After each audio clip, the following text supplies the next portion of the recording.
우리가 질문을 한번 던져봅시다. 왜 이 장래에 있을 일들 이제 쭉 말씀하시기 전에 왜 4장과 5장을 요한에게 보여주셨을까? 이 질문을 우리가 이 시간에 좀 해답을 좀 받아야 될 것 같아요. 굉장히 중요한 분야인데요. 이 4장과 5장은 그 요한이 그 하늘 보좌로 올라간 장이죠. 네, 하늘 보좌로 올라간 장이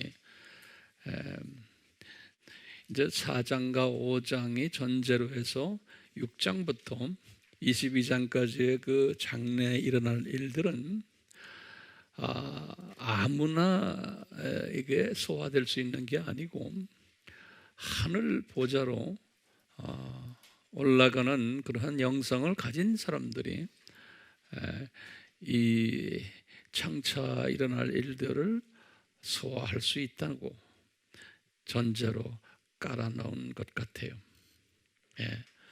그러니까 같은 하나님의 자녀지만 우리가 항상 이렇게 강조하지만 세 종류의 하나님의 자녀들이 있잖아요. 첫 번째는 소위 말하는 썬데이 크리스천들, 그걸 우리가 넘버원 크리스천들이라고 우리가 한번 만들어봤죠. 썬데이 크리스천들은 소위 베이비 크리스천들 또는 어린아이 같은 그런 크리스천들, 이런 분들은 말씀도 관심 별로 없고 주일 출석만 하는, 기도도 그렇고 영성에 관계없이 세상 사람과 거의 비슷하게 삶을 사는 그런 크리스천들, 이런 사람들을 우리 한 60%에서 한 70%가 된다고 공부했죠. 전문가들이 그렇게 이야기를 해요. 이제 이 안에도 이게 피라미드 형태로 되어 있어서 이제 그 영성의 그 수준이 다르지만 그렇게 통째로 한 6, 70%가 이 수준에 있다. 그래서 이런 분들은 영적으로 볼 때 하나님의 자녀지만 영안이 감기진 분들, 그래서 소경이라는 단어를 예수님도 쓰셨어요. 소경. 하나님의 자녀는 자녀인데 그런 그 자녀들이 있냐면, 두 번째는 우리가 어떤 크리스찬이라고 그랬어요? 소위 기복신앙 또는 번영신앙. 이런 분들은 말씀도 열심히 공부하고 기도도 많이 하고 뭐 헌금도 많이 내고 신앙생활 열심히 하는 분들인데 시각이 이 세상에만 가 있는, 그러니까 이 세상 복을 받기 위해서 장수의 복 또는 물질의 복, 가족의 복, 이런 모든 복들 받기 위해서 열심히 하는 분들, 이런 분들이 한 20%에서 한 30% 된다고 전문가들이 이야기를 해요. 이 안에도 이제 계층이 또 있지만 이런 분들은 눈은 떴지만 시각이 이 세상에만 집중되어 있는 분들, 이런 분들이 또 있냐면요, 이제 세 번째 분들이 우리가 이분들은 히브리서 11장 믿음을 가진 분들, 우리 다 공부했지만 잠깐 그냥 분류를 해보면요, 이분들은 이 세상 시각도 눈이 확 떠 있지만 저 세상도 보는 분들이, 그래서 히브리서 11장 13절에 뭐라고 그랬냐면, 히브리서에 나오는 한 20명의 구약의 유명 인사들이 가졌던 시각들이에요. 그분들이 가졌던 시각이 이 세상을 볼 때 이 세상은 나는 잠깐 방문자다라는 시각이에요. 나는 나그네로 잠깐 이 세상에 와 있다. 그리고는 두 번째로는 이제 14절에서 16절에 때가 되면 나는 내 본향으로 간다. 저 세상을 들여다보는 시각을 가진 분들이. 그리고는 이제 이분들이 저 세상에 가서 6절에 보면은 그 세상은 계층 사회이기 때문에 상급이 내가 어떻게 살았나에 따라서 상급이 주어지는 그러한 세상이다라는 이런 사상을 가진 크리스천들, 전문가들은 그저 5%에서 한 10% 된다 그래요. 이런 사람들은 그래서 요 사람들이 이제 하이 계층, 로얄 계층의 하나님의 자녀들인데 이게 전체를 보면 시각이 다른 거예요. 같은 하나님의 자녀인데 시각의 차이가 이렇게 엄청난 구별을 시켜주는. 지금 여기 지금 4장과 5장 계시록에 여기 보면은 이 사람들은 시각이 어디가 있는 사람들이에요? 이 사람들은 그 세 번째 시각 있는 사람들이에요. 이 눈을 뜨고 이 세상에 살고 있지만 저 세상을 이렇게 보는 시각을 가진 그러한 사람들인 거예요. 그런 시각을 가진 사람들이기 때문에 저 세상을 보면서 저 세상의 하늘 보좌를 이렇게 보면서 그 보좌의 장면을 항상 이렇게 보는 분이, 여기 앉아 있는 분들은 한 사람도 예외 없이 이런 시각을 전수받았으면 얼마나 복된 분들이, 그렇죠? 네. 그래서 지금 보시면은 이 시각을 이렇게 볼 때 우리 4장 5장을 보면 그 안에서 누구를 들여다봐요? 그 안에 계신 삼위 하나님이 계시지만 구체적으로 예수 하나님을 집중적으로 보도록 만들어놨어요. 왜냐하면 주라는 단어가 있어요. 주 하나님. 그 말은 예수 하나님이에요. 그러니까 나의 주라는 것은 저분 때문에 내가 이 영생을 얻게 됐구나. 실은 삼위 하나님 때문이지만 구체적으로 인간이 되셔서 대가를 지불하신 그 하나님은 예수 하나님이에요. 그래서 예수 하나님 때문에 내가 이 세상에서 나그네로 있다가 좀 있으면 이제 본향으로 가는구나 라는 그 예수 하나님에 대한 고마움, 이런 마음으로 우리가 항상 지니고 사는 거예요. 이분이 고맙기 때문에 우리가 전도하는 거예요. 이분을 소개하려고요. 근데 이분 예수 하나님의 그 모습을, 이렇게 영광스러운 모습을 보면서 옆에 누가 있어요? 어린 양, 피 흘리는 어린 양의 모습을 동시에 보는 시각에. 그래서 우리가 이렇게 이제 보면서 우리가 이것을 연습하는 거예요. 예수님이 그 영화로우신 하나님이신데 인간이 되셔서 피 흘리셨고 이런 희생을 하신 이런 하나님이시구나라는 것을 보기 위해서 요한에게 그 어린 양을 딱 보여주시는 거예요. 예. 그런데 이제 그 어린 양이 인을 띠시는 거예요.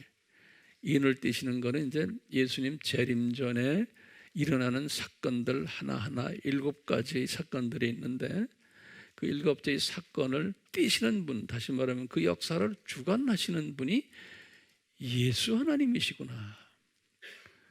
근데 오늘날 지금 우리 삶 속에서 이 역사들이 지금 하나하나 일어나고 있잖아요. 예수님 재림 전에 일어날 그 모든 징조들, 그 징조들을 주관하시고 그 징조들을 하나하나 순서대로 나타내시는 분이 예수님이시구나 라는 묵상을 하게 되고, 이분에 대한 존귀함을 더 경외함, 또 이분에게 의지하는 이러한 마음을 더 가지게 되는 거죠. 이런 사람들이 이제 7장부터 시작하는 모든 일들을 이렇게 예수님의 마음을 가지고 눈이 열려서 볼 수 있다는 것을 보여주기 위해서 4장과 5장을 우리에게 먼저 보여주신 것 같아요. 근데 요한은 이 4장과 5장을 통해서 보좌를 보셨지만 그분이 나머지 것들은 징조들 나머지 22장까지는 요한이 의미를 알았을까요? 제 생각엔 몰랐을 것 같아요. 요한이 왜 몰랐었을까요? 봉해놨기 때문에 그 안에 깊은 뜻은, 그러니까 요한도 보긴 봤지만 봉해놨기 때문에 그 뜻을 해석을 못했어요. 요한도. 그게 이런 어려운 것들은 성서에는 항상 토를 다셔가지고 해석을 하는 경우가 많아요. 예수님도 그렇게 해석을 하신 경우가 많아요. 그런데 요한에게는 해석을 시키지도 않았어요. 왜냐하면 요한이 몰랐으니까.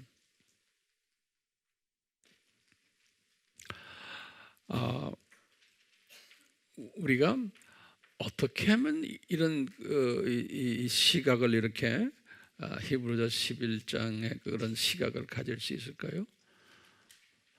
그러면 이제 우리 이렇게 할 때 내 자유의지를 중요하게 생각하는 사람은 내가 노력하면 되겠다라고 보는 거예요. 근데 이게 노력해서 되는 게 아닌 거예요. 첫째, 노력 전에 뭐가 필요해요? 은혜가 필요한 거예요. 그러니까 은혜를 받은 사람은 이런 시각을 가지도록 내 의지를 성령님이 지배하시면서 이렇게 할 수 있도록 성령님이 이끄시는 거예요. 그게 성서적이에요. 내가 노력해서 되는 게 아닌 거예요. 이게 노력해서 되는 게 아닌 거예요. 성령님이 이끄시는 거예요. 그런 사람이 되도록. 그래서 예수님이 성령님이 이끄시는데 예수님이 영의 눈이 이렇게 밝아지려면, 이렇게 하려면 어떤 사람이 되어야 된다 말씀하셨어요. 예수님이 우리 산상수훈에서 5장 8절에서 뭐라 그랬어요? 마음이 순수한 자는 하나님을 볼 것이요 그랬어요. 이게 복 있는 자라는 거예요. 그러니까 마음이 순수해야지만 되는 거예요. 근데 같은 사람인데 그 사람이 얼마나 영성이 있냐 없냐는 어떤 훈련을 받았냐가 아니고 어떤 학벌을 가졌냐가 아니고 그 사람의 마음인 거예요. 마음. 그러면 한번 질문 던져볼까요? 어떻게 하면 마음이 순수해져요? 그래서 그 팔복에서 순서대로 가르쳐 준 거예요. 그렇죠? 예. 팔복에서 순서대로 처음에 뭐예요? 마음이 가난한 마음. 다시 말하면 내 속이 더럽습니다. 고백하는 사람. 내 속에 성령님의, 예수님의 마음이 없습니다. 라고 가난한 마음을 가지는 사람. 그게 이제 첫째고, 두 번째는 그래서 그걸 가지고 애통하는 사람. 그렇죠? 그리고 애통한 다음에 어떤 사람으로 변해요? 온유한 사람으로 변하는.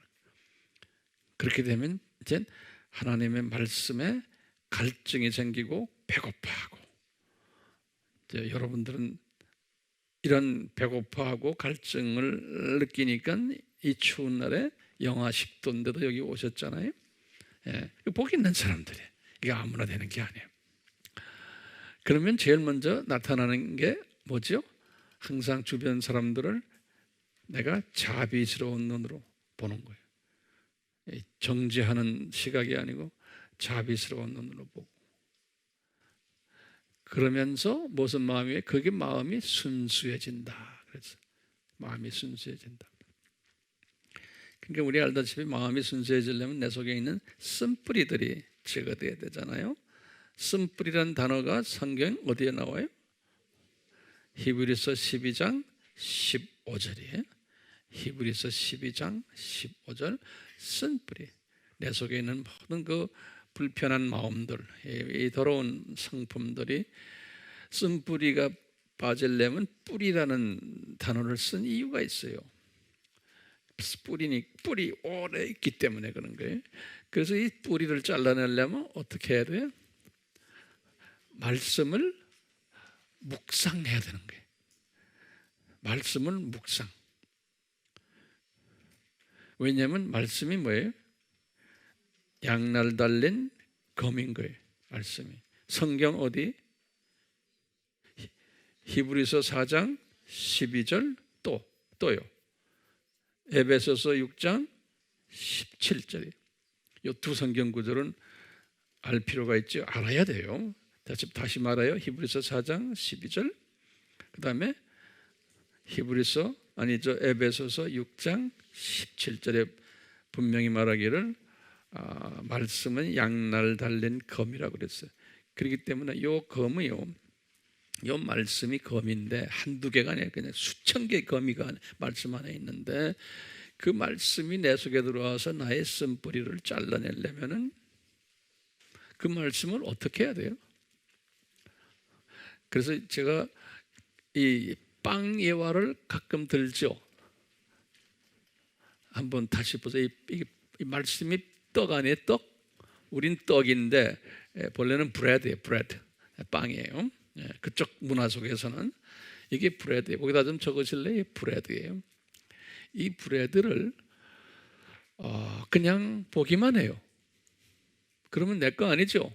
그렇죠? 그래서 전문가들이 뭐라고 그러냐면 보는 것은, 말씀을 그냥 보는 것은 브레드를 그냥 본다는데, 보는 것은 뭐냐? 귀로 듣고 눈으로 읽는 것을, 하나님의 말씀을 귀로 듣고 그 다음에 눈으로 그냥 리딩 하는 거예요. 리딩과 히어링이에요. 이것이 이 브레드를 그냥 쳐다보는 거예요. 아직 내 속에 들어오지도 않은 거예요. 대부분의 우리 크리스천들은 주일에 교회 와서 그냥 눈으로 보고, 요새는 옛날에는 귀로만 들었는데 요새는 눈으로 보죠. 이 시각 이런 게 있어가지고 그게 아무 소용이 없는 게 아니라 큰 도움이 안 되는 거예요. 두 번째는 이 브레드를 이렇게 손으로 만지는 거예요. 만지는 것을 뭐라고 그랬냐면 촉각이에요. 이렇게 만지면 촉각, 이거 맛있게 생겼다. 그런 게 뭐냐면 라이팅 한다, 글 쓴다고 이제 보는 거예요. 그러니까 지금 여러분들이 지금 쓰고 있는 것은 굉장한 발전이 된 거예요. 들으면서 보면서 지금 쓰는 것은. 그렇지만 이 브레드가 아직은 내 거 아닌 거예요. 그 다음 단계가 여기 지금 만졌으니까 그 다음엔 입에다가 집어넣는 거예요. 입에서 뱅뱅뱅 돌아가는 것. 이것을 공부한다, 스타딩 한다 그러는 거예요. 그럼 참 말씀이 맛있다. 우리도 지금 참 맛있다 이걸 느낄 때 있죠? 하지만 그건 내 거 아직 아닌 거예요. 과정 중에 하나예요. 그냥 이렇게 입에 집어넣고 뱅뱅뱅 돌리는 거예요. 그 다음 단계가 입에서 이제 삼키는 거예요. 삼키는 거. 삼키는 것이 메모라이즈 한다 그래요. 메모라이즈 한다. 메모라이즈 한다. 암기하는 거예요. 말씀을. 근데 아직도 내 위 속엔 들어가 있지 않는 거예요. 거기서 들어가서 이제 위가 이제 이렇게 수축을 하면서 소화시켜야 되는데, 그래서 내 속에 이제 들어와서 이렇게 소화하는 그것을 묵상한다. 그런 묵상. 묵상을 할 때, 하나님의 말씀을 묵상할 때 그 안에 검이 이제 작동을 하는 거예요. 그래서 검이 이 쓴뿌리들을 제거하는 역할을 하는 거예요. 그러니까 우리가 성품이 변하려면 하나님의 말씀을 묵상해야 돼요. 오케이? 묵상하지 않고 그냥 전문가들이 뭐라고 그러냐면 묵상하면은 75% 정도의 효과가 있다는 거예요. 그런데 메모리 하는 것은 한 50%의 효과가 있다는 거예요. 거기다 퍼센트지 적어놓으세요. 공부하는 것은 25%의 효과가 있다 그래요. 그 다음에 공부 다음에 뭐예요? 적는 거. 적는 거는 한 15% 정도로 이야기하더라고요. 퍼센티지가 사람마다 조금씩 다르지만, 그리고 그냥 이렇게 듣고 하는 것은 그저 한 5%, 그 정도밖에 남지가 않는다는 게, 나에게 도움이 안 된다는 거. 이렇게 했을 때 묵상이 중요하죠. 예, 그래서요. 근데 이렇게 말씀을 묵상해서 이 칼로 잘라내는 것도 필요하고, 그 다음에 이제 우리에게는 성령님이 또 계세요. 성령님이. 그 성령님이 충만해가지고 나에게 들어오시면은, 성령님이 하시는 일은 뭐냐면 나의 성품을 변화시키는 그러한 그 차원에서, 성령님이 처음에 불의 역할을 하는 성령님, 그 불로서 나의 쓴뿌리들을, 옛 성품들을 태우는 그런 역할을 하시고, 또 성령님은 불에 태면 거기에 재가 있을 거 아니에요. 그 이제 이 영적인 이야기예요. 이 재를 이 바람으로 불어내는 그런 역할, 성령의 바람. 또 성령은 물의 역할을 해요. 그래서 생수의 역할을 하면서 성령님이 그 바람으로 불어냈는데도 아직 좀 재가 남아 있을 때 생수가 씻어내는, 뭐 이런 이제 그 비유적인 말씀도 참고로 들어주시길 바라요. 그래서 우리가 이 찬양을 할 때, 찬양 속에서, 기도 속에서 이 성령님을 깊이 내 속에 이제 모시는 거예요. 그러면 나의 성품을 조금씩 성화시켜주는 이런 일들을 말씀과 성령으로 나를 변화시켜주는. 그러니까 우리가 이렇게 지금 앉아서 공부하는 이 자체가 상당히 나의 그 시각이 변한다는 것은, 다른 말로 표현하면 뭐예요? 영의 눈이 떠진다는 소리 아니에요? 그렇죠? 영의 눈이 밝아지고 떠진다는 말은, 내 속에 있는 이 쓴뿌리들이 이게 점점점 없어지는구나. 그러니까 이 말씀 속에서 하나님 말씀이 내 속에 지금 들어가 있고, 그 다음에 성령님이 지금 운행하시면서 내 속을 태워주시고 씻어주시고 바람으로 불어서 없애주고, 이 역사를 지금 이 과정 속에서 지금 하고 있기 때문에, 참 내가 이제 이 눈에 시각이 떠지는 거예요. 그 순수해지는 거예요. 그러다 보니까 이 요한이 본 것처럼 계시록 4장과 5장에 그러한 그 저쪽 시각을 보게 되는 거예요. 그래서 우리가 이제 저 시각을 이렇게 보기 시작하면은 더 구체적으로 보이기 시작하고 이러다 보면은 나머지 지금 7장부터 22장까지의 말씀이 점점 구체적으로 이것이 나한테 들어와서 이것이 삶 속에 이게 적용이 되고, 그렇게 되게끔 하나님이 그 순서를 그렇게 만들어 놓은 거예요. 신기하죠? 예? 그래서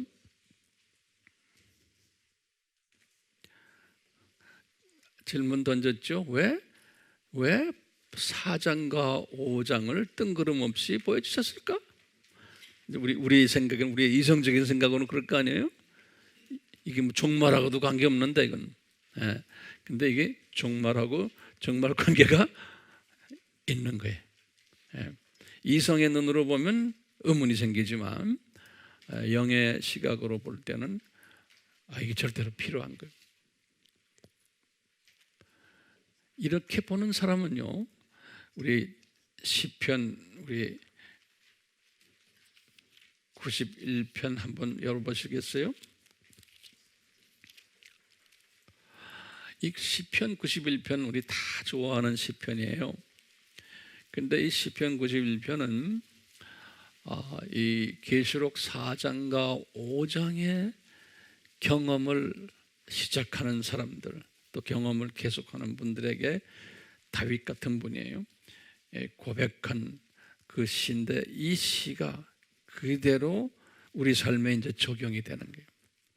근데 보면 91편 1절이 그게 결론이면 또는 서론의 말씀이에요. 여기 딱 보시면 지극히 높으신 분의 은밀한 곳에 거하는 자는, 이 지극히 높으신 분, 그러면 우리가 성부님으로도 생각할 수 있고 또 예수님으로도 생각할 수 있죠. 예, 그분이 누구냐 하고 이거 가지고 우리가 싸움할 필요 없는 거예요. 예, 왜냐하면 우리도 몰라요, 이분이 누군지. 분명 성부님 아니면 성자님이세요. 성령님은 항상 두 분 주위에서 움직이시는 분이니까. 그러니까 이런 지엽적인 거 가지고 서로 다투지 마세요. 예. 근데 제가 보기에는 성부님 같아요. 왜냐하면 그 다음에 보면 돼.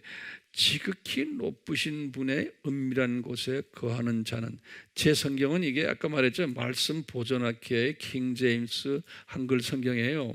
그래서 이분들이 좀 말을 좀 이렇게 바꿔놨어요. 여러분들 성경과 조금 차이가 나요. 그런데 내가 봤죠, 이 성경 내가 사상하면 자세히 보니까 이 성경도 제 마음에 좀 들지 않는 부분이 많아요. 그렇지만 제가 갖고 있으니까 제가 읽는 거예요 지금요. 네. 나한테 딴소리 하지 마세요. 왜 그걸 목사님까지 합니까? 이런 또 그럼 지엽적인 이야기는 왜 하지 맙시다. 다시 봐요. 지극히 높으신 분의 은밀한 곳에 거하는 자는, 은밀한 곳이란 건 영어로는 secret place라고 그랬어요. 그러니까 저 지금 보좌예요. 전능하신 분의 그늘 아래 살리로다 그랬어요. 이때 전능하신 분은 누굴까요? 실제로 그늘을 만드시고 하는 분은 예수님인 거예요. 실제로 우리에게 액션으로 보여주시는 분은. 그래서 해석을 두 가지로 할 수 있어요. 지극히 높으신 분도 예수님이고 전능하신 분도 예수님으로 우리가 해석할 수 있어요. 그건 본인의 취향에 따라 하세요. 이 말은 뭐냐면 계시록 4장과 5장의 기도를 하는 사람은 그 소리나 마찬가지예요. 오케이? 예. 보좌를 오르내리는 기도를 하는 사람은, 그런 사람, 이런 사람은 전제 조건이 깔려 있어. 마음이 순수하구나. 이런 사람은, 그렇죠? 그 다음에 또 무슨 전제 조건이 있어요? 저 사람은 성품이 많이 변했구나. 쓴뿌리가 많이 없어졌구나. 이렇게 우리가 재해석을 할 수 있죠. 그러니까 인격이 많이 변해가는 사람이구나. 이런 사람에게는 이런 블레싱이 따라온다는 게요.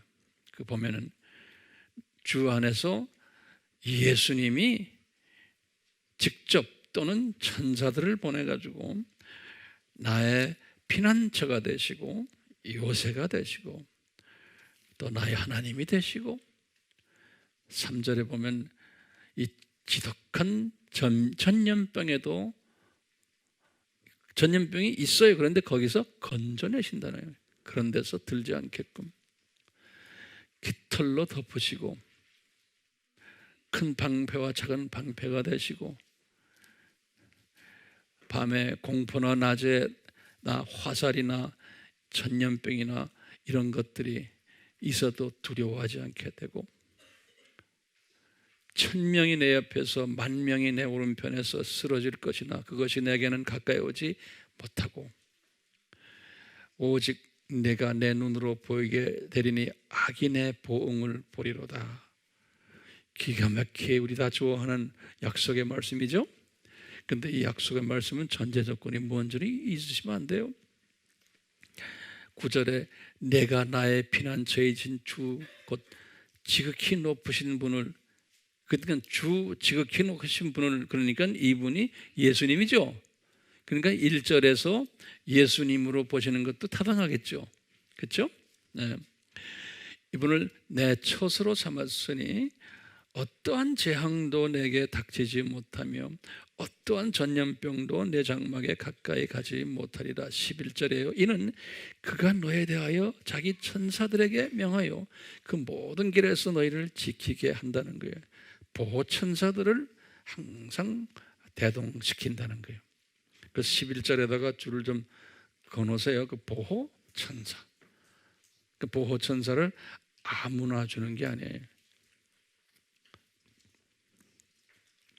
12절에 그들의 손으로 너를 받들어 내 발이 돌에 부딪히지 않게 할 것이요 보호천사들이 내가 사자와 독사를 밟으며 젊은 사자와 용도 발로 짓밟으리라. 그가 나를 사랑함으로 내가 그를 구해낼 것이고 그가 나의 이름을 알았으므로 내가 그를 높이리라. 이 높임을 받아요. 그 다음에 15절에 보면 내가 그를 부르리니 내가 그에게 응답하리라. 고난 중에 내가 그와 함께 할 것이며 내가 그를 구해내고 그를 영화롭게 하리라. 내가 장수로 그를 만족케 하여 내 구원을 그에게 보이리라. 이 말씀 참 기가 막힌 좋은 말씀이죠. 근데 이제 전제 조건이 이제는 뭐 해야 되는지 아시겠죠? 요한계시록 4장과 5장 보좌를 항상 보는 그러한 연습을 매일 하시면 좋겠죠.